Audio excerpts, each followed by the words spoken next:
Hello, sports history fans. I'm Harv Aronson from the Total Sports Recall Podcast. You're about to jump into another thrilling sports history moment, but first let's dive into today's sponsor just in time for the holiday season. Introducing Art of Words, the brainchild of word artist Dan Duffy from Philadelphia. Dan meticulously crafts stunning images by handwriting relevant words from some of the greatest sports moments in time. These unique, budget-friendly illustrations are the perfect gift, sparking cherished memories and capturing hearts. Choose from city skylines, sports, history, and musicians to find a piece for everyone. And here's the exciting part. For that sports fanatic in your life, gift them a piece of their favorite team or player's history. Art of Words tells a compelling story. Explore collegiate stadiums, each meticulously crafted with every football victory etched in words. Or venture into baseball stadiums, handwritten with every player from the team's illustrious history. Don't wait. Order a print today for yourself and your loved ones this holiday season. Transform your wall into a gallery of captivating art and surprise your family and friends with a print of their own. Use code SHN15 at artofwords.com for a 15% discount on your order in November and December. Visit Art of Words, where words magically transform into stunning art, evoking cherished memories and touching the hearts of those you care about. Again, use the code SHN15 for a 15% off at artofwords.com. Blog Talk Radio.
Tonight we'll go back in time, the seasons past, when 22 men graced the rugged fields of yesterday, fighting for one more first down, one more yard gain, one final score which would bring victory after 60 minutes of battle on the gridiron.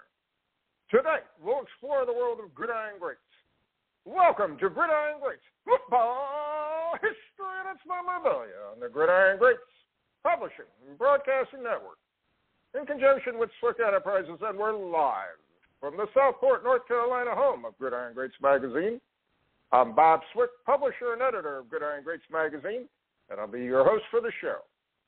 Gridiron Greats is the only publication in America focuses upon the history and memorabilia of the North American football game since its inception in 1869. We cover 150-plus years of football history and memorabilia, and you can find us on our web at gridirongreatsmagazine.com. At this time, I'd like to introduce my special guest co-host. He's a senior contributing writer to Gridiron Greats magazine, a football memorabilia and card collector and historian that has one of the most advanced collections in the country of pre-World War II items, in particular the 1925 Pottsville Maroons. He's well known to Gridiron Greats magazine and our podcast, and I'd like to welcome to the show this evening, Mr. Jeff Payne. Jeff, welcome to the show. Hey, Bob. Thanks for the intro. Great to be here again. I'm really looking forward to this show. Thanks for filling in again. As I mentioned in the last show, Joe Squires, my regular co-host, is vacationing watching football in Qatar for the World Cup. Hopefully he's doing okay. I've been reading all sorts of things about the play over there and the crowds and everything else. So He'll have some interesting stories to tell, I'm sure, when he gets back. But in any event, we're now, and we're going to talk about a very, very interesting and not so well-known football, for lack of a better term, clipping and or premium set, and that's the Albert Richards set. And Jeff, you're pretty much the expert on it, and I'm going to hand off to you and give us some background on this very, very interesting vintage football premium set. Well, I don't know if I'm the expert. Mike Moran is definitely somebody who has tracked this set and has lots of info on it, but due to him and others, I've been able to gather up some info for you. It is very rare and a set that most people don't know much about. It was produced in 1929, and the history, as I understand it, is a company named Fried Osterman was a glove manufacturer, started around 1902 in Milwaukee, and they focused on gloves for about 25 years, and then in the mid to late diversify into outerwear. And for whatever reason, maybe they thought their name was too associated with gloves, they created a new division that they named Albert Richard. I'm not sure where that name comes from. The original name of the glove manufacturer was the two founders' names, so I'm guessing their family names, maybe their first names or middle names or kids or, something like that, right? So they started a coat manufacturing, outerwear coat for men's manufacturing facility, and started advertising quite heavily and using college football players in their advertisements. That was kind of their shtick up until the 40s, when they kind of shifted to more of a World War II kind of a patriotic war theme in their advertising. But they produced a bunch of different things during that era. They produced a couple of books, pamphlets for kids. They produced some maps that showed where all the football teams were located in the U.S., some other types of things. But, what they're probably best known for and what is most desirable and hardest to find are these 1929 premiums. In 29, they created a set of the 11 college All-Americans from that, that All-American class. Each premium has one of the 11 All-Americans on it. They're all wearing an Albert Richard coat, which is the kind of interesting, unique, characteristic of the set, which when I first saw them, I saw them about a decade ago. I think Mike Moran posted them up on a forum, and I just thought they were spectacular. I'd never seen anything like it before. These great football players dressed up in these really, probably high-end coats that they sold. It's just a great look. Some of them were holding a football. Others were just posing, standing there. Some were indoors. Some were outdoors in the cold. Some were wearing gloves, probably, Fried Osterman gloves. And they were just really cool. Had never seen them before. And up until recently, had not seen them come up for auction or appear anywhere, other than I knew a couple of people that we know had the set, but I had never seen them come up before. Right, and seeing what Mike posted, and I do remember Mike posting those years ago, and seeing and reading about it, what I was pretty surprised about, I don't know if you got any information on this, they're basically coming out during the Depression, and I was just kind of amazed in a way they would continue a premium or a promotion like that, given the economic conditions at that time, not unless they felt that the higher income, people of the economy at that time still had the money to spend for better clothing, so on and so forth. So I think that's part of the lore of the set at the same time. Yeah, definitely a Depression-era set. That year, 1929, the All-American team, really there's only one, I would say, extremely well-known player in the set, and that's Bronco Nagurski. I think he carries most of the value in that set. He's obviously in the Pro Football Hall of Fame. There are 4 others that are in the College Football Hall of Fame, but definitely lesser known. than Nagurski is. Probably the best known is Chris Cagle, who was a halfback for our Army, 3-time All-American, played in the NFL for a while, Giants, and then he was actually an NFL owner. He and another player bought into the Brooklyn Football Dodgers, who were a 1930s team. He was part owner of that team for a while. Unfortunately, tragically died in an accident when he was only kind of mid to late 30s. But he's probably the next best known player, and obviously he's in the College Hall of Fame. But really, Bronco is the big dog in the set. Most definitely, and I think that's what drives the set to a large degree. And also for the Bronco collectors out there, which are many, that's on a lot of people's want list, to say the least. I mean, we talked about that in the past, that, you know, again, single-player collectors on an obscure set like this can really run up the price of that particular player to the point that it becomes literally unaffordable for a lot of individual player collectors and or team set collectors. Yeah, no doubt. And these are a little bigger than regular size, you know, the letter. They're they're 9x12s, so they don't fit into kind of standard folders and standard slips, which I wonder how much that impacts the quality of the sets that are out there and their, you know, how many were left and survived.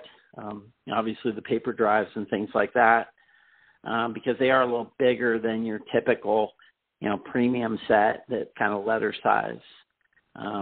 They have some interesting slogans, which I like on them. Each of the fronts, the backs are blank, but the front has this image of the player wearing their coat, and they're all wearing, I believe, a different coat style from, you know, Albert Richard. Has their name, right, has their position, has their college, and then it has a kind of a pithy quote, you know, tying them into, you know, what they think of their coat. So, for instance, there's a couple of them for you. You know, one, I can't remember, the player says, like, the red-blooded coat for men of life and action. And another one says, with Albert Richard as a teammate, you're sure of comfort, ease, and style. So they had each of the athletes, you know, kind of, well, they probably crafted the quotes and have those on the front of the premium. The backs are blank. So it's kind of an interesting set. Now, I hadn't seen any of them come up. I hadn't seen any come up for auction. I saw one trimmed Bronco Nagurski came up probably 5 years ago. I do believe it was Mike Morin's, I think a double for him. And I was able to snag it. So it was the only one I had until, ironically, this year two popped up. One popped up at the National, you know, which you and I were at in You know, in Jersey. Unfortunately, I missed on it. Somebody else we know got it, which was awesome, which was great. And wouldn't you know it, a couple months later, somebody posted the set to eBay, of all places. And my jaw just dropped to the ground when I saw it, because I was so bummed that I missed the one at, you know, in Atlantic City. And then here this one shows up on eBay. You know, I did the usual, contacted the seller, wanted to make sure it wasn't going to disappear on me. You know, I don't usually try to get sellers to, you know, sell things offline, but I will check with them to make sure they're not planning to do that, you know, because if they are, then at least give me a shot at it too. But if you're not, I'm cool with that. And he said, nope, I'm going to let this baby run to the end. And I asked him what he knew about it, because I wasn't sure if he, you know, knew what these were or not. Thought I'd educate him maybe a little bit, but he said, I've been collecting football for a long time. I've had these for a long time. I just decided to downsize, and I've decided to let them go. So I was like, okay, that's cool. So I was fortunate enough to pick them up, which was great. So I got the set. Now, in your opinion, Jeff, how many do you know, and I know you don't know an exact number, but how many of these are actually in existence? Do you have any idea? Can you make any type of educated guess on it? Yeah, well, I mean, it's hard, right? I mean, none of them are graded. I've never seen it graded. I don't even know if PSA even know what to do with them. You know, I know of 4 sets. Yeah, really. I know of 4 sets. So there's 4 that are just kind of in our world of people we know. And, you know, you got to figure, I always at least double or triple the number of known sets because I got to figure there's you know, obviously collectors out there that don't share and, you know, give you information. So, I mean, I'm guessing 10 to 15, maybe at the max, right? I was going to say the same thing. I say maximum there's 15 of them out there, and minimum there's probably at least 8 to 10. And it's an incredibly rare set on top of everything else, and a unique set, especially with the Nagurski in it. So it's got all the pieces for just another incredibly rare vintage set that's not that well known. But again, we've tried to educate people on it over the years, and to try to get them to understand that there are more things than football cards out there to collect. And here's a great example of something that you would never. A lot of people don't even know it exists, to say the least, and is exceptionally rare at the same time. Yeah, just another example. I mean, so many dealers talk about how there's no pre-war football items out there to collect, and I always laugh. I mean, there's a lot of stuff once you dig into it. Now, it's very obscure and, you know, very rare a lot of times, but there's a lot more out there than people would imagine. And because they don't often go through dealers, the dealers don't even know about a lot of these things. Yeah, exactly. And again, we did an article, you remember, in Gridiron Greats. We did at that time, was one of the more up-to-date checklists on pre-war stuff you could actually collect, which there are certain things that we left out of it. So, I mean, there's a ton of stuff out there to collect, and there's stuff still being found to this day. But when you started posting on this set again, and I brought back memories of what Mike had, I just found it to be fascinating to see it again and to actually see the let me rephrase that, to appreciate even more so the rarity of it than I did 10 years ago, because it is beyond rare, and you are to be congratulated having a complete set like that, because that's amazing, a truly amazing piece. And again, I don't think we're going to see any warehouse finds of them over the next 10 years or so. I just don't think they're out there one way or the other. No, and they seem to have been distributed as a group. So they also come with a 12th premium. It's just it just describes the set. And every set I've seen, or every collection of these I've seen, has that 12th premium. So my guess is they were distributing these in stores. You know, mine actually on the 12th premium, at the bottom it has a stamp for the store that I'm guessing these were distributed from in Chicago. And so they were probably bundled up in, you know, some sort of a folder or some sort of an envelope and, you know, distributed out to people who were interested in the Albert Richard coats, or maybe were buying the coats. I've never seen an advertisement. I've looked as to, you know, these premiums and how they were distributed. So just speculating. Exactly. Well, it's, again, a great set to collect, and another unique part of our football history and football memorabilia that we do collect. And just another amazing piece to look at and to view. Just something that in many ways we probably know now more than we've ever known in collecting about them. And in reality we see a very small amount of them in the hobby, and who knows what's going to happen next. But that's a very, very interesting piece, very interesting premium, and I'm glad we talked about it tonight. Our special guest is here, and I'd like to introduce him and get into that part of our show tonight. Our special guest has been on our podcast before. He's the author of FootballArchaeology.com and 2 earlier books, Fields of Friendly Strife and How Football Became Football. He has contributed his perspective on football history to national publications, the World War I Centennial Commission, and the National Archives. He's come out with a new book, and that is called Hut, Hut, Hut, A History of Football Terminology. And I'd like to welcome a good friend of our magazine and the podcast to the show this evening, Mr. Timothy P. Brown. Tip, welcome to the show. Hey, Bob. Thank you, and Jeff as well. Appreciate you having me on. Happy to chat for a bit. Glad for you to come back on, and I'm going to lead off by asking, or if you could tell our audience again, how you decided to work on these football books that you have, and in particular your brand new book, which I had the pleasure of reading your PDF version, and I did it in one sitting as Brenda was yelling at me to come to bed, and I said, no, I got to finish this. This is pretty interesting, and I showed her some of your photos you have in the book, and she appreciates that because she likes those vintage pieces. So let's get started by asking you, how did you come up with this book? Yeah, so, this is my third, and my second one kind of followed on the first one, and so this one follows on the second.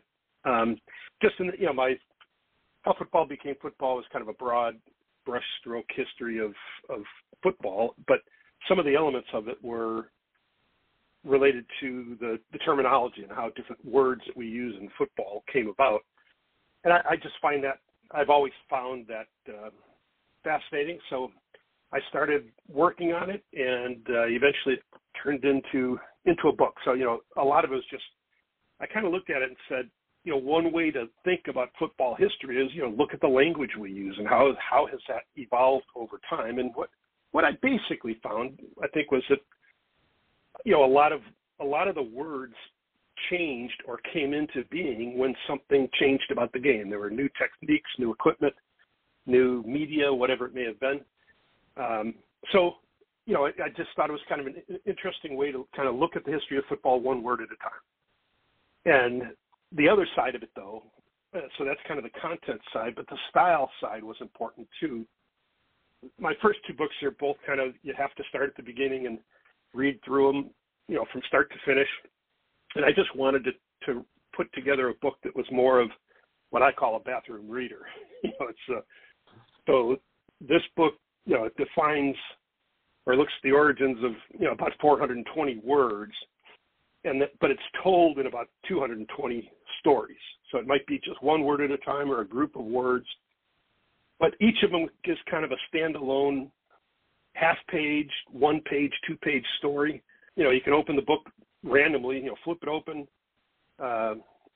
read one story and put it down and you've learned something. Now, if they're like you, then you can start at the beginning and end at the end. But, you can, whatever style suits you, have at it. That's really cool. Well, what I found, I love it. I love your work. Is there one, kind of word or terminology that really surprised you or shocked you in its origin? I mean, is there anything that you discovered as part of writing that book that you think is interesting? Well, there's a couple of them that I think are, well, there's a lot of them that I think are pretty interesting, but the ones that I really enjoyed were words that I would have thought would have been around the game much earlier than they were. And one of the examples is the term single wing. So Warner started something, approximating the single wing in like 1907, 1912 with some rule changes. Really kind of gave it some juice because, then he could snap the ball to a guy, Jim Thorpe, and then he could run with it wherever he wanted to, So, but the term single wing doesn't show up until 1928. It's not until Warner was out at Stanford and introduced the double wing, or really made heavy use of the double wing at Stanford, that all of a sudden single wing starts being used to differentiate the single wing from the double wing. So it's just one of those things, you would have thought that it would have started, there would have been a name for it early on. Faro's offense at Missouri, and he introduced it in 41, the split T. He never called it the split T. At least he didn't until he wrote a book in 1950. So there's a lot of instances like that I just think it's interesting, the delay in certain things being named, at least the name we know them by today. I agree with you with the split T. I was very surprised about that too, because I never realized it was that early as compared to basically being a staple in the 50s. So that kind of threw me by surprise also.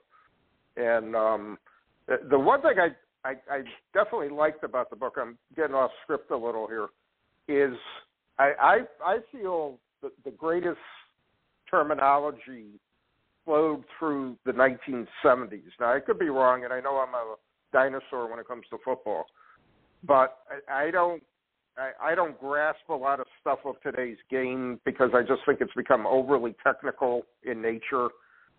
When you have basically a coach for every player on the team, something's going to go haywire. That's the way I've always felt about that. But to me, the fluency of the language of the game pretty much goes through the 1970s, and then 80s, 90s, and then modern, really modern day, the last 20 years.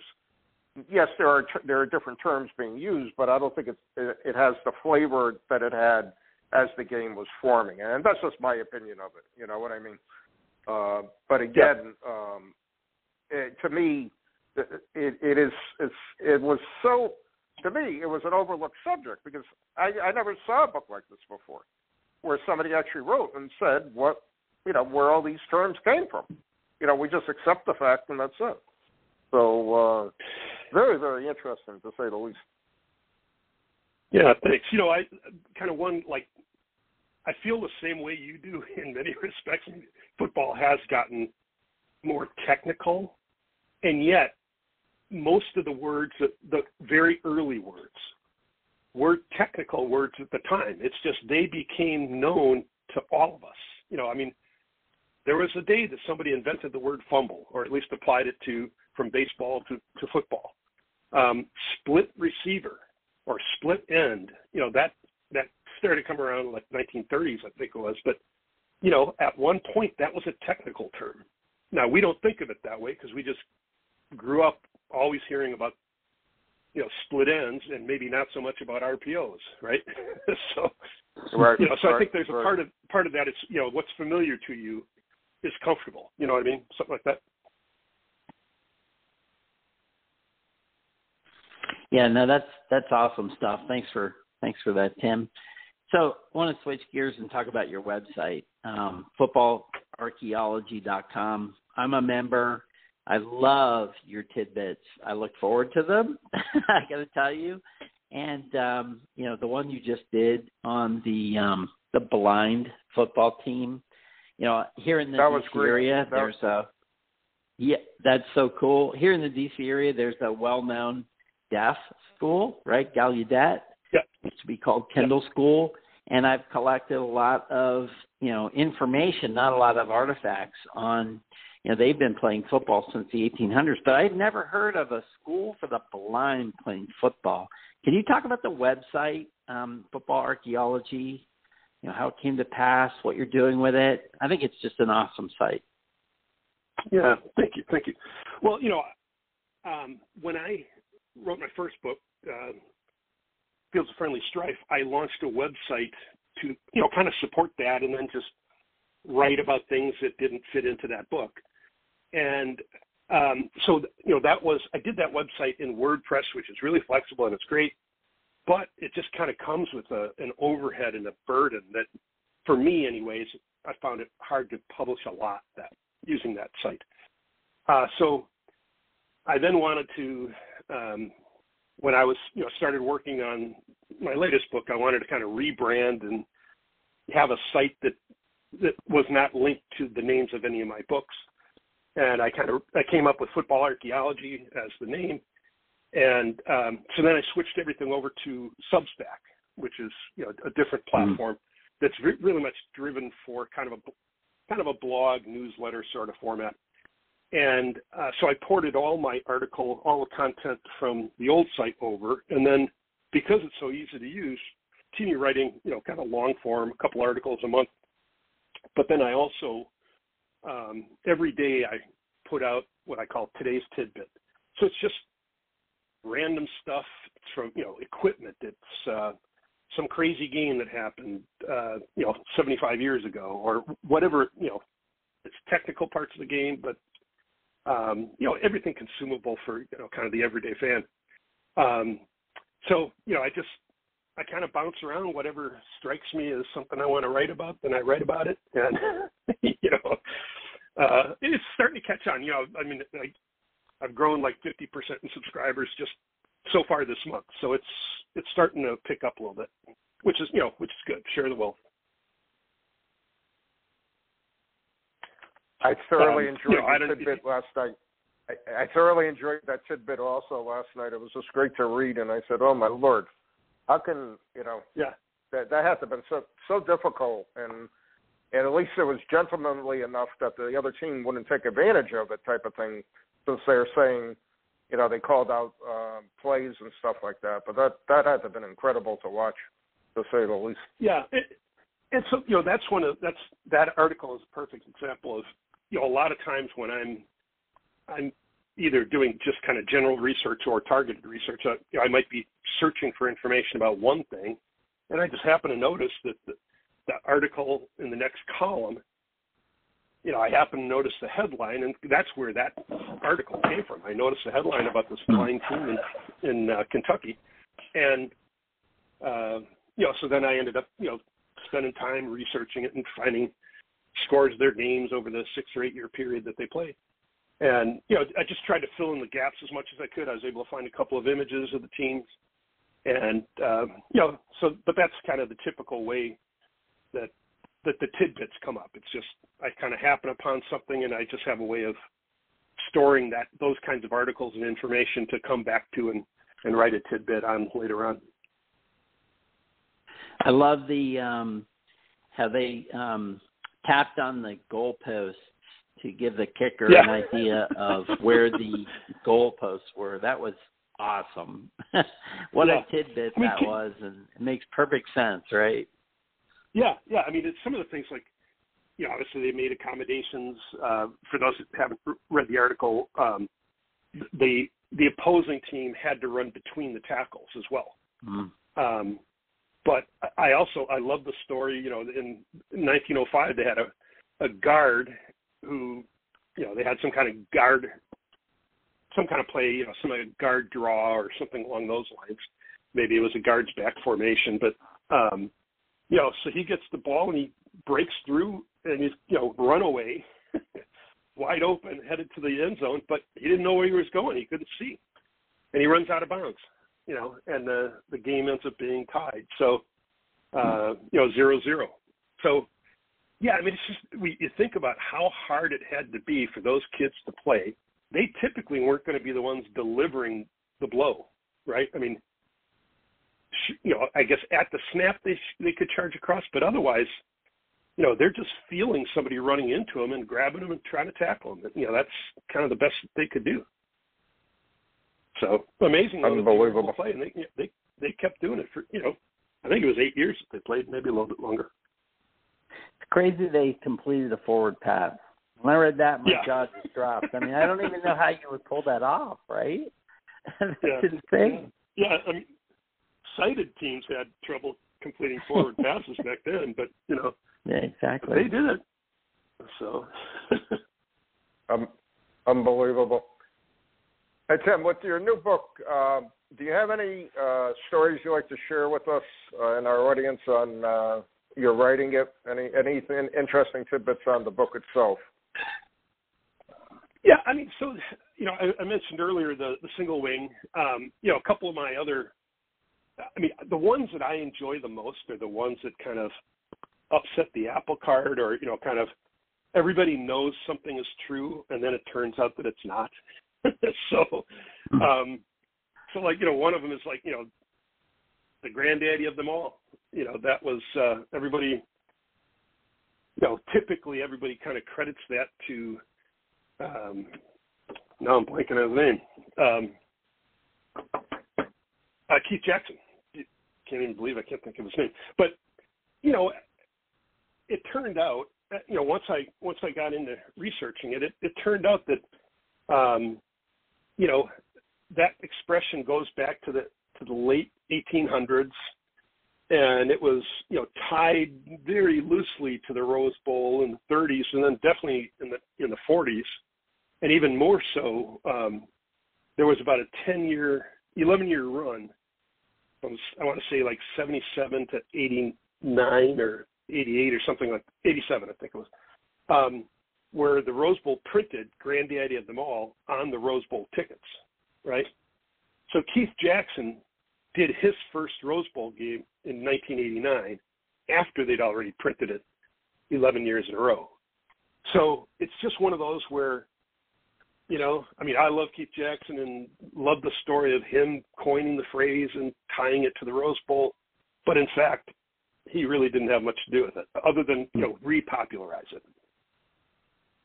So those kinds of, I guess any kind of story where it's like, there's a legend that says the one who created something or started a particular movement or play, it turns out that's not the truth. So I think those are fun. Yeah, and then if you asked Keith Jackson, he would have graciously mentioned that he picked that up from somewhere else. Having followed him, I'm sure he would not take credit for it.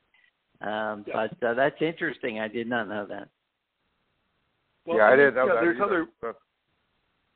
There's other ones that I kind of got into that, like quarterback sneak. Now, to me, I grew up a Packers fan, so the quarterback sneak of all time is Bart Starr, and crossing the goal line against the Cowboys behind Jerry Kramer. But I think of that. I think of the quarterback sneak as a power play, not a deception play. I mean, do you go on one or two, or there's a certain amount of deception. I don't think there's a whole lot sneaky about the play. And but the issue is, or the way it got that name was from back in the late teens. So, and I'm talking the 1917, 1918 era. Back then, a lot of teams, when they were passing or potentially punting, they'd line up in the short punt formation, and then again, either pass, punt, or run the ball. And so, a couple of teams, Center and Ohio State, both used what they called the quarterback sneak. In effect, what they were doing is they lined up in the short punt, and then they snapped the ball to the quarterback, who was kind of an up back, as in terms of the way that we currently align for punts. There's 3 up backs typically. So he was one of those, and he'd get the snap, and then he'd go shooting up the middle of right behind the center. So that was the sneak part of the quarterback sneak. And then once offenses moved from long snaps to the tailback, like in a single wing or in the Notre Dame box, and they went under center or went back under center. That's when kind of our what we now think of as the quarterback sneak, arrived 30 years after the original quarterback sneak. So that's just an example of the origin of a play or of a term isn't necessarily what you think it is. Just it predates the type, even the offenses that we now run with the quarterback under center, that quarterback sneak predates all of that. So things come around, right? Come around and go around. Last episode we're talking to John about the flying wedge, and I mentioned that this concept of helping the runner from behind back in vogue, and you mentioned that that concept, the maul, had been around since the 1800s, it was illegal for a while. It was legalized again maybe 10 years ago. It's funny how things kind of come and go in football and circle back around, right? Yeah. Yeah, it's the mall has a long history, back into rugby. And the vast majority of football fans don't even recognize the term, right? I mean, it's just because it was never used. And yet, like you said, the past 10 years or so, the NFL and college have made it legal again to push. You can't pull your quarterback or whoever the runner is, but you can push, and it still remains illegal in high school to do that. Yeah, I don't like it personally. I don't know how you feel, but I don't think teams are exploiting it the way they could. I mean, I can envision a QB sneak done a little bit differently, with maybe the QB back a yard, surrounded by people in the backfield, snapping it to them, grabbing him, and just, a mass of 4 people or 5 people just hitting the line together. I don't like it personally, but I can't believe the NFL isn't using it more. Using it strategically, right? Instead of just like pushing somebody along if they happen to get stuck. Yeah. I mean, I think that I've seen some high school teams. I've seen some film of them kind of using it a little bit more strategically. But I just soon, for a couple of reasons. I think American football would be fine if they went, kind of the Canadian style with the defensive line having to be 1 yard back. Just fewer, concussive kinds of hits for the linemen, and it would make sneaks, typically in the CFL anyways, if you go for a quarterback sneak, it's pretty good chances you're going to make it. Mm-hmm. So back to your books. What are the differences and similarities? You mentioned kind of they evolve off of each other. What do you think the differences, similarities are between the books you've written, and kind of what are your thoughts on the progression of those books over time? Yeah, so the first one is really about the teams and the times of the World War I Rose Bowl. So the 18 and 19 Rose Bowls were played by military teams, and I actually got into that purely from a collecting standpoint. I happened to buy a program one time that was I wasn't sure really what I bought, and it turned out that it was a program for a playoff game. Out in California, they had a playoff to get to determine the Western representative for the 1919 Rose Bowl, and that kind of set me off down a path. But so that book is really kind of a classic profiling of teams in a time. So it's a pretty focused subject. Now, I try to kind of put them in the try to put them into the place and time and kind of fill in all that background. But it is more of a profile sort of book. How football became football is very much of a, I basically tried to describe how the game evolved, but not just the play on the field. It's, it's the technical side of things. It's how did practice evolve? How did uniforms and gear evolve? How did the media, how did the fan and environment evolve? How did the field and the stadium evolve? So, and kind of they kind of all changed together in one way or another. But so that is, again, very much of a kind of broad brush strokes of the game. And then the third one is really looking much more at the game from a language standpoint. So there's overlap certainly between the second one and the third one. And if you compared the two books, you'd see some of the same images, some of the same drawings, that kind of thing, because, I think they still fit. But it's just it's looking at a lot of the same subject matter, but just in slicing it differently. And so, I learned a bunch of things by just looking at some of the same information, but doing it from a very different when did the word first occur, as opposed to when did a certain play or formation or a piece of equipment, first occur, which is really what the second book was more about. So it's just, I think it's just even something as simple as, home and away games. That seems like just such a straightforward term, or two terms. But, in football, they called them home games, starting in the 1880s, 1890s. But the idea of away games as a term, that didn't show up until like the 1930s in American football. Soccer and even baseball used it earlier, but football away game didn't show up till the 30s, and it just seems like, what did they call it? I've got an image from a Syracuse yearbook, and they called them home games and abroad games, which seems like such a bizarre term, but somebody has to invent words, along the way, and so exactly.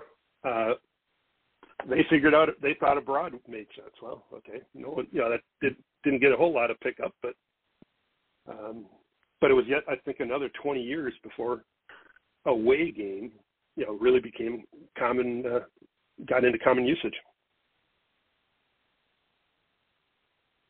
Now, the other very interesting part of your book were the photographs in it, and like I said, I truly enjoyed looking at them. Can you tell us a little bit about them as far as how you came about using them or getting them? And by any chance, do you collect any football photos or ephemera for football itself? So let me answer the second one first about, what do I collect? So I started off focused 100% on the Rose Bowl, and I had a really nice ticket collection that I sold in the past couple of months, and I just kind of as I've written each book, I went from kind of a full Rose Bowl to then I still collect some military football stuff, especially pre-World War II. And then for the last two books, I've been mostly focused on buying RPPCs, some schedules, some, kind of brochures, and obviously a lot of books by, football coaches. But I'm much more focused on, just anything that will give me an image I can use or information about, how people thought about football in 1932 or 1945 or whatever it was. So I get some of my images that way, probably more from RPPCs than anything else. But mostly what I do is I do both kind of general and targeted searches. So I go through, I've gone through, I think now 3,300 old college yearbooks I go to the football section and just kind of page through them, trying to find images of things that we don't do it that way anymore, whether it's equipment, just the nature of the game, plays along the sideline, any number of things like that. And then I just, if I find an interesting image, I kind of clip it, save it, and have a way of, storing and organizing them. And I've done the same thing there's some great university and state archives, photographic archives. So Michigan has a great one. Duke has, fabulous, archives, so does Stanford, and there's other schools. So I just kind of grab them and log them. And then I also, if I, for instance, just like with the Kentucky School for the Blind, okay, I needed to write a story about that, and I needed some images. So there was an instance where I'm doing a targeted search. I'm trying to find some things to fill in or to provide some imagery around the story. And so, but regardless of whether I'm doing a general search or targeted, I'm always looking for the image that's right next to the one that I'm trying to find, or the article that's in the next column, because that's, you just find a lot of great, 1890s illustrations that way, images, and then just content too. So again, it's kind of I'm doing targeted searches, but I also do a lot of just general searching through archives. What do you have?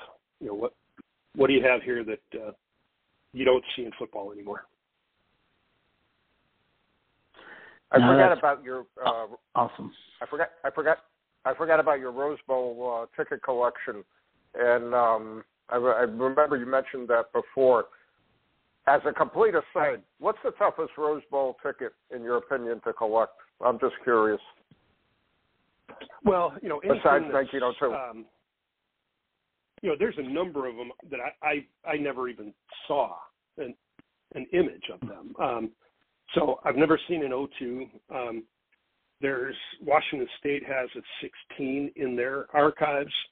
The earliest one I ever got my hands on was a 23. So really anything, you can get stubs from the late 20s fairly readily and the early 30s, but really anything pre-1930, especially for a full ticket, that is exceedingly difficult to get. I had a 42. I had a couple of them from Pasadena for the game that wasn't played, and then I had a full one from Durham. But it was all stained and nasty looking. But hey, it's the only one I ever found that was a full. So, that's what you get. Exactly. Tim, any new book ideas you have? Anything that's bubbling around in your head? Are you planning another book? Yeah, I think if so I am open to doing, so I probably should have thought about how I named this Hut Hut Hike. I should have maybe done a Hut 1, Hut 2 or something like that. But because potentially there's another one of these books coming out. I just, as many words, like I said, it's like 420 some words or something like that in there. But there's a bunch of them that didn't get in. And every time I listen to a broadcast, I down another one that could go in.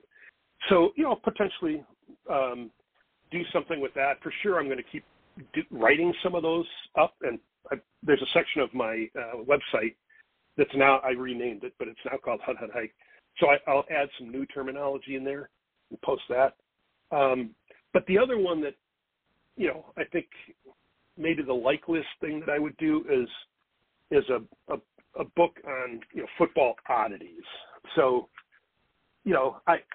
a lot of innovations in the game come through somebody finding some kind of different way to do things, or they notice a mistake in practice, and it turned, like several of the option series that came out in the 60s and even the 90s were, stemmed from a coach realizing that a mistake that was made in practice had a lot of potential.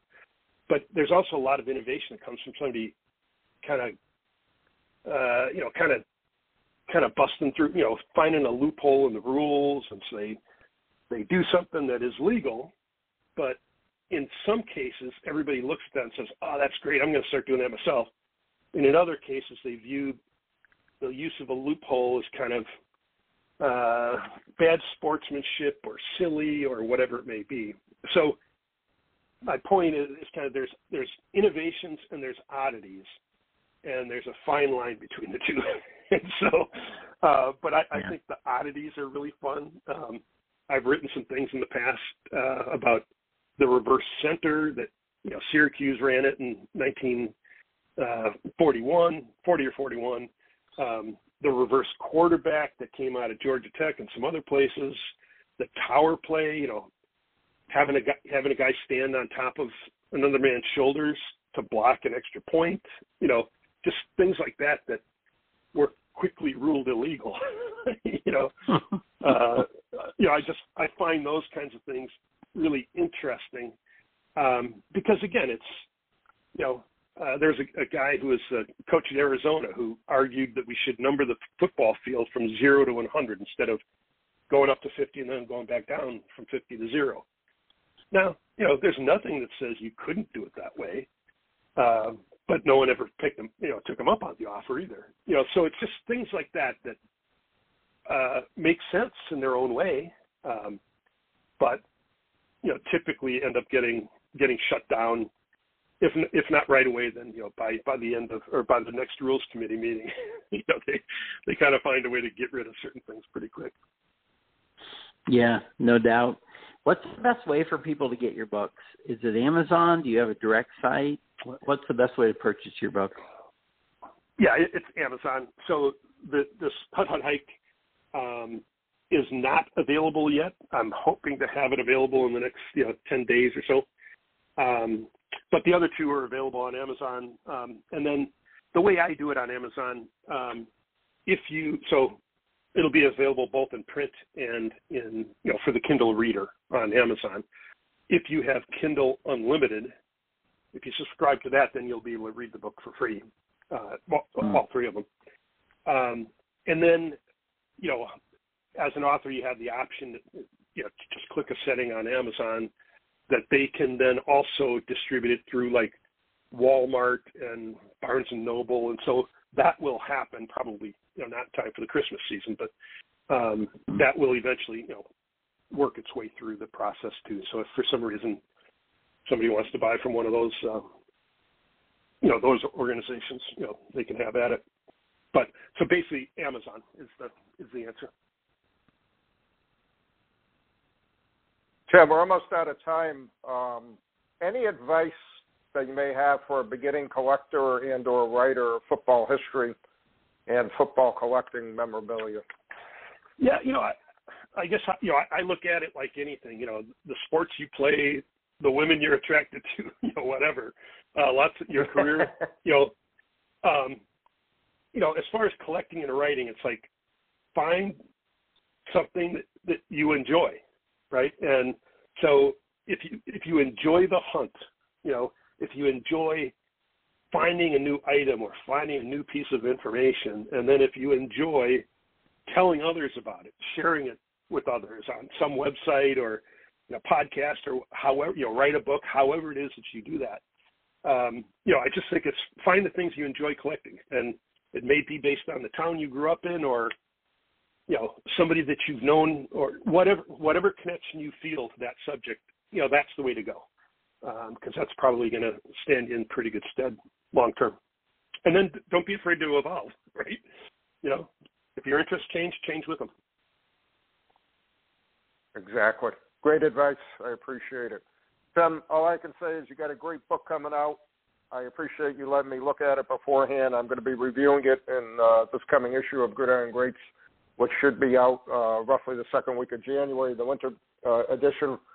But I will be highly recommending it, like I recommended your other two books. Great job on it. And I appreciate you taking time out of your schedule today to talk to us, and keep up the great work on your website. I sadly forgot all about it, and I just subscribed to it a couple days ago, so I'm glad I did. I forgot what I was missing with it. Keep up the great work on it, and thanks for being on today. Yeah. Hey, thank you. Appreciate you having me on, and if we don't chat otherwise, you guys enjoy your Thanksgiving and then and any other holidays that you have coming on up. Same here. I know I will. Thanks for being on. Okay. Thanks. All right, we're down to about 2 minutes. We're going to go into our 2-minute warning and wrap up. Jeff, I'm going to hand off to you. What'd you pick up on tonight's show? Wow. So we need more Tim Browns in our hobby. I mean, he is drilling in. I mean, football archaeology is the perfect term for what he's doing. He is uncovering the history of our sport. And more people need to do that. More people need to support Tim. So please buy his books, subscribe to his website. I mean, this is the kind of stuff we need to be doing as a community.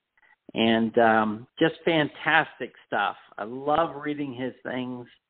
And he is really drilling into the things that nobody else is talking about in our sport and in our history. And that's just so cool. I love it. Absolutely love it. And again, I agree with you 110%. And again, I feel very strongly, it's almost like it's a forgotten history of football, that we forget everything pre-1970, basically from 1869 to 1969. We want to forget about it for whatever reason. And then And then we just go into this constant blab about 1970 up. There's so much history of this sport, it's not even funny. There's so much history of the memorabilia of the sport, it's not even funny. And again, I agree with you. Tim's doing a great job with the website. I highly recommend all our listeners to pick up his books, especially his new one coming out, and subscribe to that website. And just great work that he does in trying to find, what really is going on. All right, we're down to about 50 seconds. Jeff, any final thoughts? And we're going to wrap it up. Well, I'm happy that Tim is not only a researcher but a collector. He mentioned our PPCs. I do think they're an underappreciated part of our hobby. There are some great RPPCs out there from the early days of the NFL and early days of pro and college football, and it's awesome to hear he's focusing on some of his attention on that. We just need to keep beating the drum about the history of football and holding the NFL accountable, to your point of, not forgetting about the early days of pro football. Exactly. We're out of time. Thanks for being on. Thanks for listening, and we'll be back with another show soon. Take care. Thanks, Bob.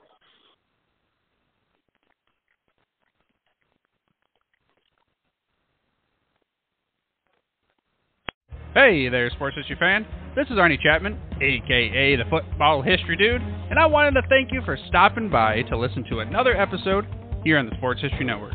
Our podcasters are passionate about uncovering and sharing sports stories from yesteryear. And if you didn't know it already, we have over 30 shows across the network covering all sorts of sports history topics. In fact, here's a glimpse into one of our awesome podcasts here on the network.